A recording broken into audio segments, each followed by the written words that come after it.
سورہ کہف قرآن مجید کی بہت ہی مشہور و معروف صورتوں میں سے ایک ہے. یہ مکی صورتوں میں کی ایک صورت ہے سورۃ الکہف، اور اس کا ایک خاص پس منظر ہے. پس منظر یہ ہے کہ نبی کریم صلی اللہ علیہ وسلم نے جب دعوت اسلامی کا آغاز کیا تو آپ کی جو دعوت تھی شرک اور طاغوت کے خلاف کلمہ توحید کا اعلان تھا. یہ ایک ایسی دعوت تھی کہ گویا وقت کے فرعونوں کو للکارنا تھا. ایسے حالات میں نبی کریم صلی اللہ علیہ وسلم کی دعوت پر سماج کے جس طبقے نے سب سے زیادہ لبیک کہا وہ نوجوانوں کا طبقہ تھا. تو سورہ کہف کا یہ جو نزول ہے، اس نزول کی خاص مناسبت یہ بھی ہے کہ صحابہ کرام کی وہ نوجوان نسل جو نبی کریم صلی اللہ علیہ وسلم سے یا تحریک اسلامی سے وابستہ ہوئی، اس نوجوان نسل کے سامنے ایک ماڈل پیش کیا گیا. تو قرآن نے اس طرح کی جو ماڈلز ہیں وہ قرآن نے کئی مقامات پر پیش کیے. سورہ کہف اس مناسبت سے بہت اہم ہے کہ اس سورت کا نام ہی کہف سے منسوب کیا گیا کہ اصحاب الکہف یعنی کہ نوجوانوں کی سورت.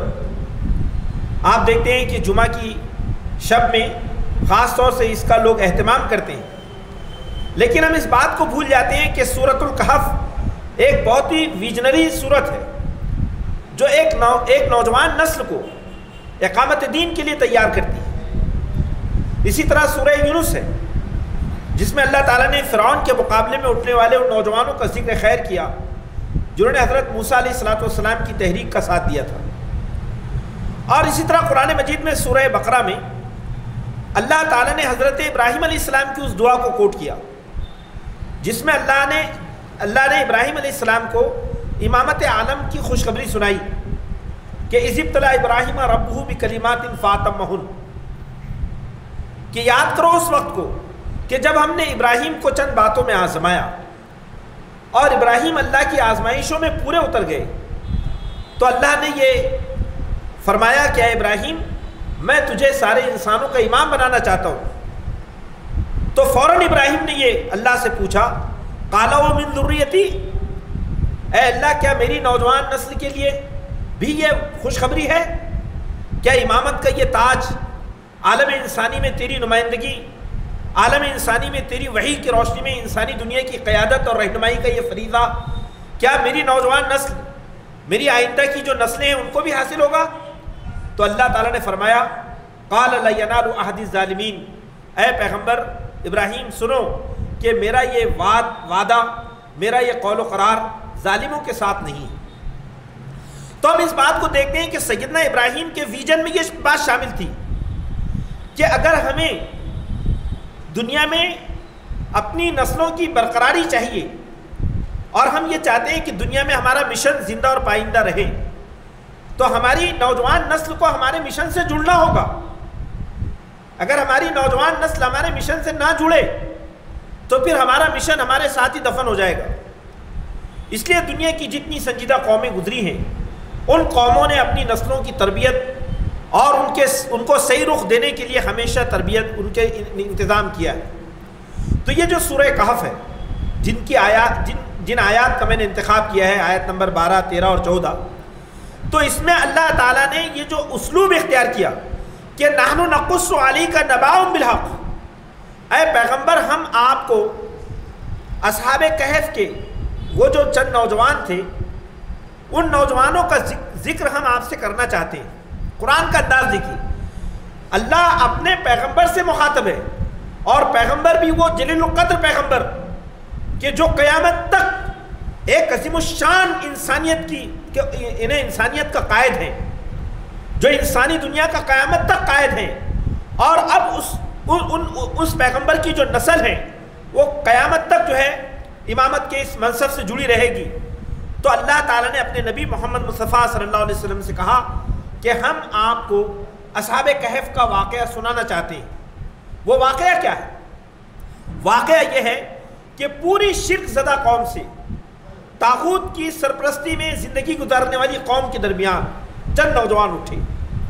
جو نوجوان بعض روایتوں کے مطابق 5 تھے، بعض کے مطابق 7 تھے، بعض کے مطابق 9 تھے. وہ چند نوجوان اٹھے. یہاں فتیتن کا لفظ قرآن نے استعمال کیا ہے. قرآن میں فتح کہتے ہیں اس نوجوان کو جو بہت خوبرو اور بہت صحت مند ہو. تو قرآن نے یہ بات کہی ہے کہ وہ چند نوجوان تھے جو پوری قوم میں توحید کی دعوت کو لے کر اٹھے. پھر قرآن کیا کہتا ہے؟ قرآن نے آگے بڑی اہم بات کہی ہے کہ آمنوا بربہم وزدناہم ہدی، وہ اپنے رب پر ایمان لائے اور اللہ نے ان کی ہدایت میں اضافہ کیا. یعنی اللہ تعالیٰ نے ان کی بصیرت میں، ان کے علم و حکمت میں، ان کی صلاحیتوں میں اللہ نے اضافہ کیا. کیوں اضافہ کیا؟ کیونکہ وہ اپنے رب پر ایمان لائے تھے. آپ دیکھیے کہ صحابہ کرام کا بھی یہی معاملہ تھا کہ صحابہ کرام اپنے پیغمبر پر ایمان لائے، اللہ پر ایمان لائے اور حقیقی ایمان لائے. تو اللہ تعالیٰ نے نوجوان صحابہ کے علم اور حکمت میں ایسا اضافہ فرمایا کہ وہ قیامت تک کے لیے روشن آفتاب بن گئے. یہ بڑی اہم بات ہے، اس نقطے کو ان کو سمجھنا چاہیے کہ ایمان جو حقیقی ایمان ہے اپنے رب پر، اس ایمان کے نتیجے میں انسان کی شخصیت جامد نہیں ہوتی، بلکہ انسان جو ہے وہ میدان عمل کا جو ہے فرد بنتا ہے، میدان عمل کا آدمی بنتا ہے. وہ ایمان جو آدمی کو کسل مندی، سستی، کاہلی، کام چور بنائے، جو وہ ایمان جس کے نتیجے میں آدمی جو ہے اپنی عمل کی دنیا سے دور ہٹ جائے، وہ ایمان نہیں ہے. وہ ایمان نہیں ہے. ایمان وہ ہوتا ہے جو انسان کو اٹھاتا ہے، نمرود کے خلاف کھڑا کرتا ہے اور آتش نمرود میں کود کر وہ اپنے ایمان کے نتیجے میں جو ہے اللہ کی خوشنودی کو حاصل کر لیتا ہے. ایمان وہ ہوتا ہے جو حضرت اسماعیل ذبیح اللہ کے اس منظر قربانی کو پیش کرتا ہے. ہمارے سامنے پورے نوجوان نسلوں کی ایک تاریخ موجود ہے. قرآن نے کیا بات کہی دیکھیے نوجوان دوستو، قرآن کا اسلوب کتنا اہم ہے. قرآن نے کہا ربطنا علی قلوبہم، ہم نے ان کے دلوں میں استحکام پیدا کیا، ان کے دلوں کو عزائم اور حوصلوں سے مالا مال کر دیا، بے خوفی ان کے دلوں میں داخل کر دی، باطل پرستوں کے مقابلے میں پامردی ان کو عطا کر دی. انہیں ہم نے دنیاوی بڑی بڑی بادشاہتوں کے مقابلے میں لافانی قوت میں تبدیل کر دیا. کب کیا؟ اذ قاموا، اور کیجئے اذ قاموا، جب وہ اٹھ کھڑے ہوئے. آپ سمجھ رہے ہیں قرآن کا اسلوب کیا ہے؟ یعنی گویا کہ ایک فرد ہے، اس نے کہا کہ صاحب میں کلمہ پڑھ رہا ہوں، لا الہ الا اللہ محمد رسول اللہ، قرآن پڑھ رہا ہوں، لیکن اس کے اندر اٹھ کھڑے ہونے کی صلاحیت نہیں ہے. تو گویا وہ نوجوان نہیں ہے. نوجوان اس کو نہیں کہتے ہیں کہ جس کا ضمیر مردہ ہو، جو حالات کی ضربوں سے بیدار نہ ہو، جس میں انسانیت کا درد نہ ہو، جو دنیا کے اندر بے حسی کی زندگی گزار رہا ہو، وہ نوجوان نہیں ہے.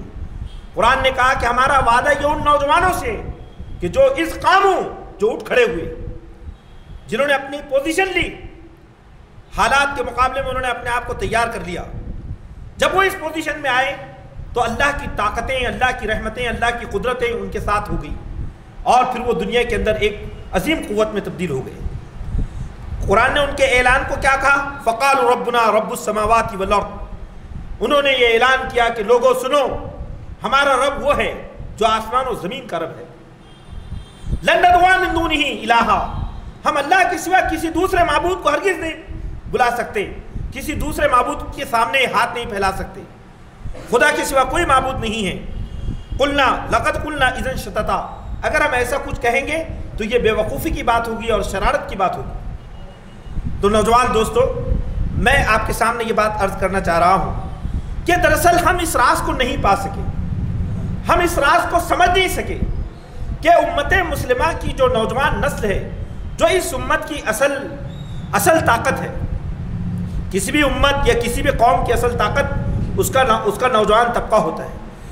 اس نوجوان طبقے کو ایمان اور یقین کی دولت سے مالا مال کرنا، اس نوجوان طبقے کو اس مشن سے جوڑنا کہ یہ زمین میں عالم انسانیت کی بھلائی کے لیے کام کریں، یہ دنیا سے شرک اور طاغوت کے خاتمے کے لیے کام کریں، یہ زمین میں توحید کے نور کو پھیلائیں، یہ زمین میں کفر اور شرک کی جو سازشیں ہیں اس کو ناکام کر دیں، یہ زمین میں خیر کا علمبردار بنیں، یہ مضبوط اجتماعیت میں ڈھلے، اس کا دل اللہ کی حکمت سے اور اللہ کی نور توحید سے معمور ہو. یہ بہت اہم بات ہے. یہ قرآن ہمیں اس کی طرف اشارہ کرتا ہے. قرآن نے اس کی طرف ہمیں توجہ دلائی ہے۔ اور اصحاب الکہف کا یہ ذکر اسی لیے کیا ہے کہ جب وہ نوجوان آئے اور ان کے قتل کے منصوبے بننے لگے تو اللہ تعالیٰ نے غار میں ان کو سینکڑوں سال تک سلا دیا، سینکڑوں سال تک آرام کی نیند سوتے رہے، اور دنیا کے سارے جابر اور ظالم وہ بے بس ہو کر رہ گئے، کیونکہ ان نوجوانوں کو اللہ کی سرپرستی حاصل ہوئی۔ دیکھیے اللہ آج بھی اپنے وعدے کے ساتھ ہے، اللہ کا وعدہ کبھی جھوٹا نہیں ہوتا، اللہ کا وعدہ سچا ہوتا ہے۔ آج بھی ہمیں اپنی نوجوان نسلوں کی حفاظت کرنی ہے اور اپنی نوجوان نسلوں کو انسانیت کے لیے مفید بنانا ہے، تو انہیں اس مشن سے جوڑنا ہوگا، انہیں اس مشن سے جوڑنا ہوگا۔ جب ہماری نوجوان نسلیں اپنے اس مشن سے جڑیں گی تو نتیجے میں ان کی صلاحیتوں کو اللہ تعالیٰ ان کی صلاحیتوں کو بلندی عطا فرمائے گا۔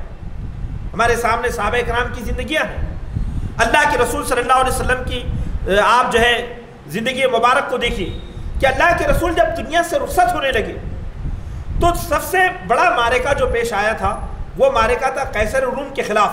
غزوہ تبوک جو فوجیں واپس آئی تھی تو اللہ کے رسول نے قیصر روم کے خلاف ایک لشکر عظیم کو تشکیل دیا۔ بتایا جاتا ہے کہ اتنا بڑا لشکر تھا کہ اتنا بڑا لشکر اللہ کے رسول کی رسالت میں تشکیل نہیں دیا گیا۔ جب اس لشکر کی جو سپہ سالاری تھی وہ اللہ کے رسول فرمانے والے تھے، لیکن اللہ کے رسول بیمار ہو گئے، اور یہ اللہ کے رسول کی وہ بیماری ہے جس بیماری کے بعد آپ رب ذوالجلال سے ملاقات کے لیے چلے گئے، آپ کا انتقال ہو گیا۔ جب یہ بات آئی کہ اس لشکر کی نمائندگی کون کرے، رسول خدا صلی اللہ علیہ وسلم کا جانشین یا آپ کا جو ہے یہاں پر آپ کا جو ہے نائب سپہ سالار کون ہو، تو بڑے بڑے صحابہ موجود تھے، لیکن رسول خدا صلی اللہ علیہ وسلم نے اس وقت ایک 17 سالہ نوجوان اسامہ بن زید کو کھڑا کیا۔ تاریخ پڑھ لیجئے، لشکر اسامہ آج بھی تاریخ کی کتابوں میں موجود ہیں۔ 17 سالہ نوجوان اسامہ بن زید رضی اللہ عنہ وہ اس لشکر کے سپہ سالار اعظم بنائے گئے، جس لشکر میں حضرت ابوبکر صدیق، حضرت عمر فاروق، حضرت عثمان غنی، حضرت علی کرم اللہ وجہ جیسے جلیل القدر صحابہ کرام موجود ہیں۔ نبی پاک صلی اللہ علیہ وسلم کی بصیرت نے آخر نوجوان قیادت کو آگے کیوں بڑھایا؟ کیونکہ اللہ کے رسول نے اپنے صحابہ کو یہ اشارہ دیا کہ اپنے نوجوانوں کی تربیت کرو، اپنے نوجوانوں کو مواقع دو، اپنے نوجوانوں کی صلاحیتوں کے لیے اپورچنٹیز فراہم کرو، تاکہ یہ نوجوان جو ہے امت کے لیے اور انسانیت کے لیے بہتر ثابت ہو سکے۔ تو اسی لیے ہم دیکھتے ہیں کہ سورہ بقرہ میں خود طالوت اور جالوت کا جو ذکر ہے اس کو پڑھ لیجیے آپ۔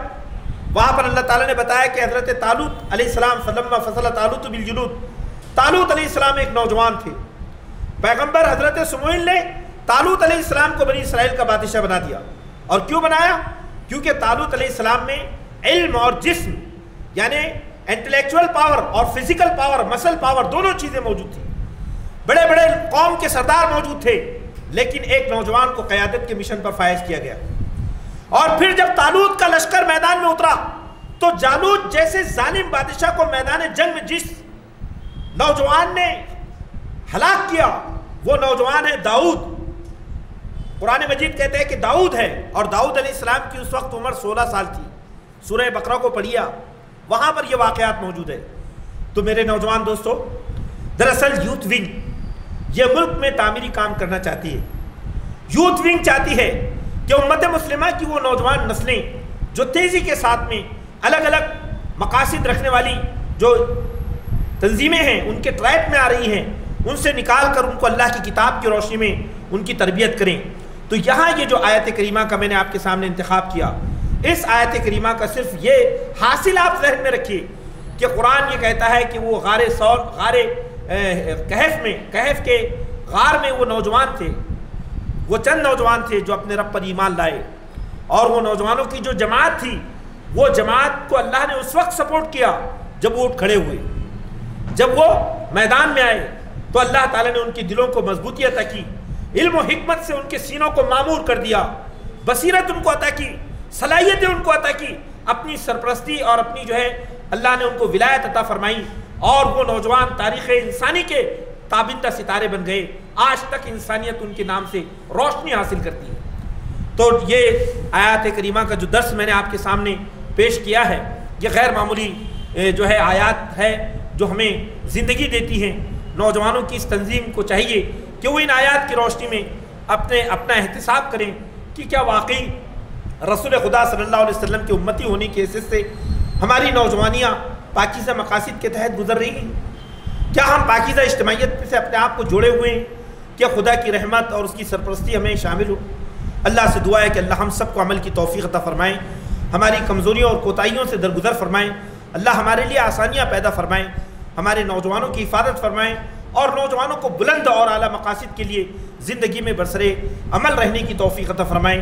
آمین یا رب العالمین، وآخر دعوانا الحمدللہ رب العالمین۔